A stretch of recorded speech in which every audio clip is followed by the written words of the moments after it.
और अब बुलेटिन में आगे बढ़ेंगे। क्या आपने कभी सोचा है कि पहाड़ की एक साधारण सी दिखने वाली टोपी वैश्विक मंच पर चर्चा का विषय कैसे बन सकती है?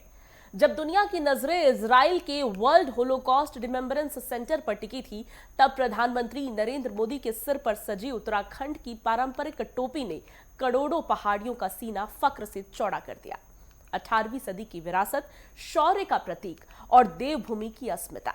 आखिर क्या है इस टोपी का इतिहास और क्यों पीएम मोदी ने इसे 7 समंदर पार अपनी पसंद बनाया है? देखिए इस खास रिपोर्ट में।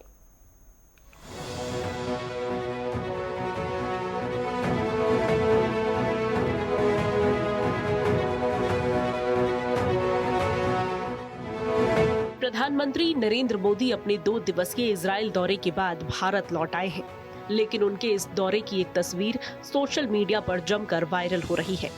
दौरे के आखिरी दिन जब प्रधानमंत्री होलोकॉस्ट के पीड़ितों को श्रद्धांजलि देने पहुंचे, तो उनके पहनावे में उत्तराखंडी टोपी ने सबका ध्यान खींचा। ये केवल एक वस्त्र नहीं, बल्कि इजराइल की धरती से उत्तराखंड की सैन्य परंपरा और बलिदान को दिया गया एक वैश्विक सम्मान था। प्रधानमंत्री के इस अंदाज ने एक बार फिर साबित कर दिया कि वो देवभूमि को अपने दिल के कितने करीब रखते हैं। अनिल बलूनी का ट्वीट। प्रधानमंत्री जी ने होलोकॉस्ट के पीड़ितों को श्रद्धांजलि देते समय उत्तराखंड की पारंपरिक टोपी पहनकर राज्य की सैन्य परंपरा और योगदान को दर्शाया है। उत्तराखंड के प्रति इस अगाध स्नेह के लिए सादर आभार। उत्तराखंडी टोपी का इतिहास उतना ही गहरा है जितनी पहाड़ की वादियां। माना जाता है कि 9वीं शताब्दी में पवार वंश के आगमन के साथ ही टोपी का चलन शुरू हुआ, जो 18वीं सदी के अंत में गोरखा शासन और टिहरी रियासत के दौर में और भी लोकप्रिय हो गया।